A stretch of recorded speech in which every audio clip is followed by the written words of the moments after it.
안녕하세요, 여러분. 인생의 교훈 채널에 오신 것을 진심으로 환영합니다. 마음속으로는 자신의 이익을 간절히 원하면서 입으로는 늘 도덕과 양심을 이야기하는 것만큼 어리석은 행동이 또 있을까요? 결국 체면만 구기고 나쁜 평판을 얻게 될 뿐입니다. 그런 삶 정말 피곤하지 않으신가요? 오늘부터는 조금 더 단순하게, 조금 더 현실적으로, 조금 더 단호하게 살아보세요. 분명 훨씬 더 행복한 당신을 발견하게 될 겁니다. 인생에서 가장 큰 어리석음은 받을 자격도 없는 사람들에게 나의 소중한 친절을 베푸는 것입니다. 제가 오늘 드리는 말씀들이 처음에는 조금 불편하게 들릴 수도 있습니다. 하지만 영상이 끝날 때까지 저와 함께 하신다면 더 이상 다른 사람에게 휘둘리지 않고 당당하게 나 자신으로 살아갈 수 있는 고대 현자들의 지혜를 얻게 되실 겁니다. 사람에게 아첨하는 것보다 차라리 개에게 잘 보이는 게 낫습니다. 이 말을 마음속 깊이 새겨두십시오. 심리학에는 이런 현상을 설명하는 유명한 말이 있습니다. 바로 호의가 계속되면 권리인 줄 안다는 것입니다. 이 말을 인간관계에 적용해보면 만약 당신이 일방적으로 한 사람에게 잘해주기만 한다면 상대방은 당신의 친절에 고마워하기는커녕 그것을 당연하게 여기게 됩니다. 심지어 시간이 지날수록 끝없는 요구를 하며 당신의 희생을 더욱더 착취하려 들 것입니다. 유명 작가 산마오의 수필집에는 이런 일화가 기록되어 있습니다. 그녀가 프랑스로 유학을 떠나기 전 가족들은 그녀에게 밖에서는 늘 참고 인내하며 주변 사람들을 잘 챙기고 다른 사람의 입장에서 생각해야 한다고 신신당부했습니다. 조금 손해를 보더라도 괜찮다고 말이죠. 산마오는 부모님의 말씀을 가슴에 새기고 모든 사람에게 친절하고 온화하게 대했습니다. 룸메이트들을 위해 자발적으로 청소를 하고 심지어 그들의 침대와 이불을 정리해주기까지 했습니다. 하지만 룸메이트들은 산마오의 생각처럼 고마워하지 않았습니다. 오히려 그들은 그녀의 착한 마음씨를 이용해 더럽고 힘든 일을 떠넘기기 시작했습니다. 날이 갈수록 심해지는 룸메이트들의 요구에도 산마오는 능 양보하며 그들의 비위를 맞추려 애썼습니다. 하지만 그런 희생이 과연 진심 어린 우정으로 돌아왔을까요? 정답은 아니오였습니다. 어느 날 기숙사 방 검사에서 늘 규칙을 잘 지키던 산마오가 사감에게 오해를 받게 되었습니다. 하지만 그 어떤 룸메이트도 그녀를 위해 나서서 변호해주지 않았습니다. 오히려 뒤에서 그녀를 비웃기까지 했죠. 그 순간 산마오는 깨달았습니다. 모든 친절이 진심으로 돌아오는 것은 아니라는 사실을 말입니다. 그리고 그녀는 마침내 그 기숙사를 떠나기로 결심했습니다. 당신이 누군가에게 지나치게 잘해주면 그들은 당신을 소중히 여기지 않습니다. 그러다 당신이 조금이라도 예전 같지 않게 행동하면 오히려 당신을 나쁜 사람으로 취급합니다. 이것이 바로 기묘하고도 서글픈 인간의 본성입니다. 우리 주변에는 눈치가 빠르고 센스 있는 사람들이 참 많습니다. 사람들은 그들을 보며 EQ가 높다고 칭찬하죠. 물론 눈치가 빠른 것이 나쁜 것은 아닙니다. 하지만 다른 사람의 감정을 지나치게 살피는 것은 결국 아첨이 되고 맙니다. 이것이 바로 우리가 흔히 말하는 착한 사람 콤플렉스입니다. 아마 많은 분들이 이 착한 사람 콤플렉스라는 말이 낯설지 않을 겁니다. 사회생활을 하다 보면 우리 모두 어느 정도는 남에게 비위를 맞추며 살아가니까요. 제 동료 중에는 회사 전체에서 EQ가 가장 높다고 소문난 사람이 있었습니다. 그는 단 한 번도 누군가와 다툰 적이 없었죠. 동료의 일을 대신해주면 자신이 피곤하고 억울하다는 것을 알면서도 그는 모두에게 좋은 사람으로 남고 싶어서 밤늦게까지 야근하며 동료의 업무를 대신 처리해주곤 했습니다. 친구 관계에서도 마찬가지입니다. 무조건적인 인내는 자기 자신을 잃게 만들고 스스로를 점점 더 나약하게 만들 뿐입니다. 그의 아첨에는 원칙도 경계도 없었습니다. 오직 다른 사람을 만족시키기 위해 스스로를 고통스럽게 만들었죠. 그 고통은 사실 이런 메시지를 전달하기 위한 몸부림이었습니다. 제가 당신에게 이렇게나 잘해주니까 당신도 저에게 조금만 잘해주면 안 될까요? 이것이 바로 착한 사람 콤플렉스를 가진 사람들이 표현하고 싶지만 차마 입 밖으로 내지 못하는 속마음입니다. 그들은 절대로 다른 사람에게 무언가를 요구하지 못합니다. 반대로 다른 사람의 부탁은 절대로 거절하지 못하죠. 이들은 다른 사람에게 아첨하기 위해 최선을 다하고 인정받기 위해 애쓰지만 결국 돌아오는 것은 무관심뿐이고 그 무관심은 그들을 절망의 나락으로 떨어뜨립니다. 착한 사람 콤플렉스를 가진 사람들은 다른 사람과의 갈등을 두려워합니다. 그들은 자신의 진짜 생각을 표현하지 못하고 부정적인 감정을 전달하는 것을 극도로 꺼립니다. 그렇게 점점 더 위선적인 삶을 살게 되고 스스로의 가치를 잃어버리게 됩니다. 다른 사람에게 미움받을까봐 두려워서 항상 남의 눈치를 살피고 상대방이 원하는 것을 즉시 파악해서 들어주려고 애쓰는 것입니다. 무리 속에 섞이기 위해 자신의 모난 부분을 깎아내면서까지 갈등을 피하려 하지 마십시오. 기억하세요. 다른 사람을 기쁘게 하려고 애쓸수록 당신의 가치는 점점 더 하락하고 자존감은 낮아지며 다른 사람들에게 존중받지 못하게 됩니다. 다른 사람의 비위를 맞추는 것은 스스로를 해치는 행위이며 당신의 삶과 가치에 대한 가장 큰 모독입니다. 그렇다면 이 지긋지긋한 착한 사람 콤플렉스에서 벗어나는 방법은 무엇일까요? 차라리 내가 천하를 저버릴지언정 천하가 나를 저버리게 하지는 않겠다. 이는 조조가 남긴 유명한 말입니다. 많은 사람들이 이 말을 비난하고 동의하기를 꺼려합니다. 하지만 제가 단언컨대 성공한 사람들은 모두 마음속에 이런 생각을 품고 있습니다. 언젠가 당신이 이 말을 더 이상 미워하지 않게 될 때 당신의 인생에도 새로운 기회가 찾아올 것입니다. 남을 기쁘게 하려는 성향을 가진 사람들은 항상 이런 생각을 합니다. 내가 무언가를 해야만 다른 사람이 나를 좋아할 거야. 내가 무언가를 잃어야만 다른 사람이 나를 좋아하게 만들 수 있을 거야 라고요. 하지만 여러분, 다른 사람에게 사랑받는 것이 우리 인생의 목표는 아닙니다. 반대로 진정한 인생의 목표는 바로 자기 자신을 깨닫고 사랑하는 것입니다.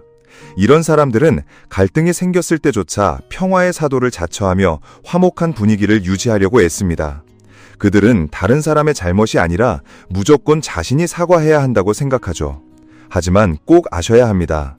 다른 사람과 갈등이 생기더라도, 다른 사람에게 버림받더라도, 그들의 요구를 들어주지 못하더라도 여러분의 인생이 끝나는 것은 절대 아닙니다. 늘 자존심을 버려가며 남을 기쁘게 하려 애쓰기보다는 자신감을 가지고 스스로를 만족시키세요.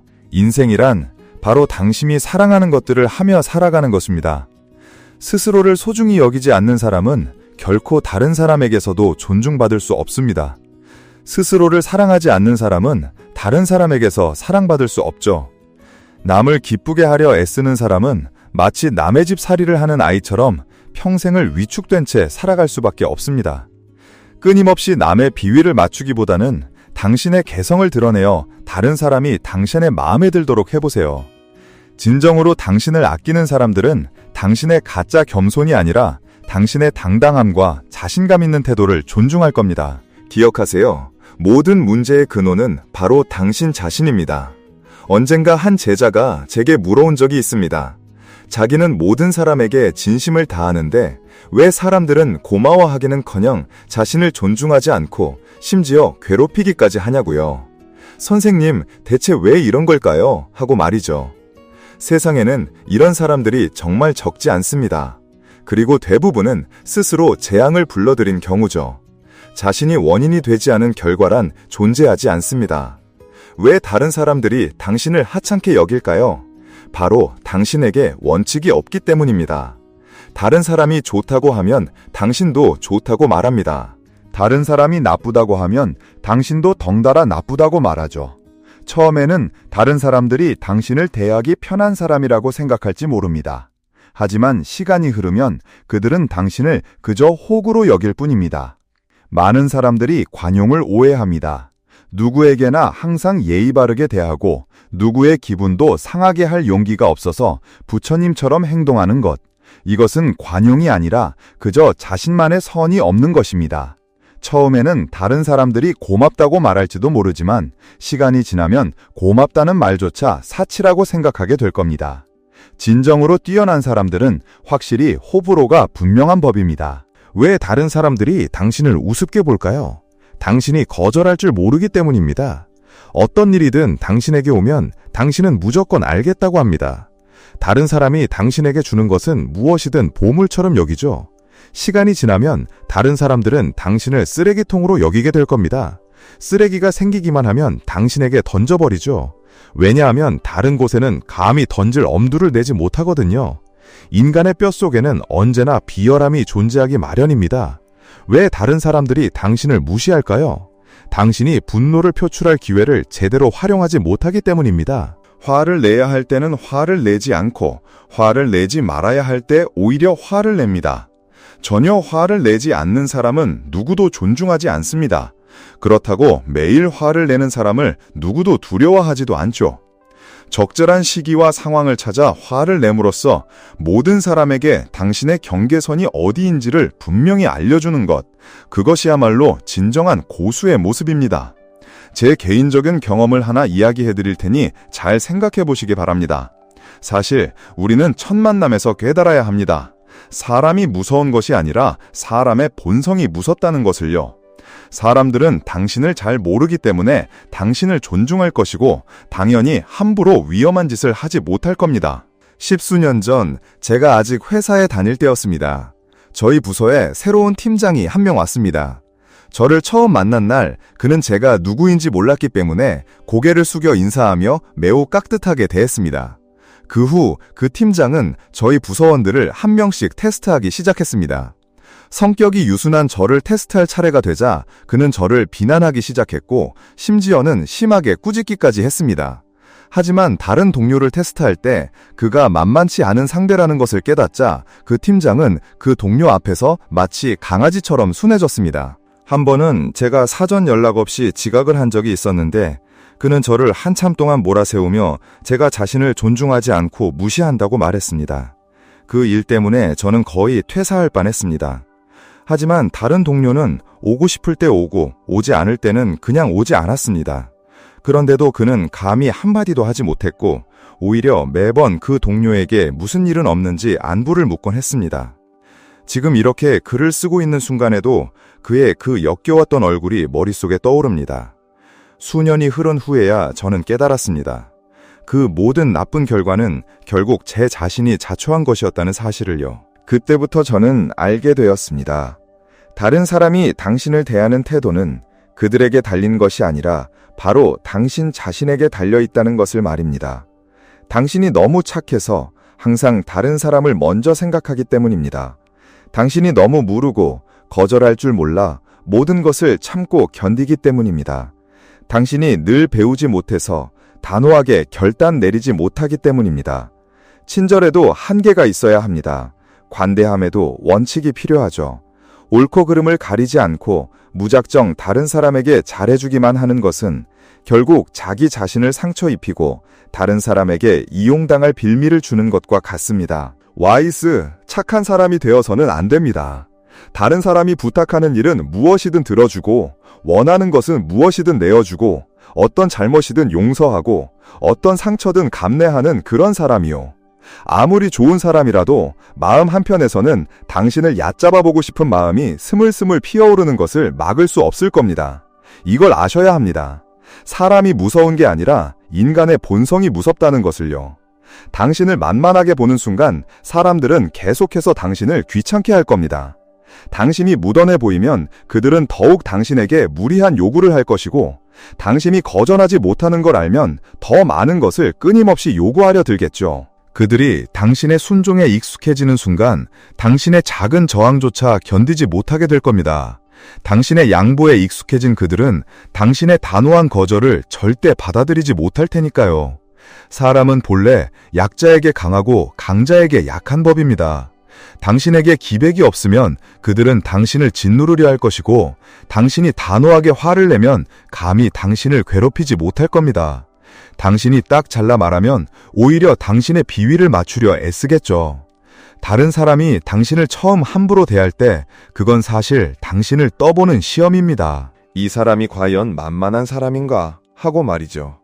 만약 당신의 행동이 네, 저는 만만합니다 라는 신호를 준다면 그들은 당신을 계속해서 얕잡아 볼 겁니다.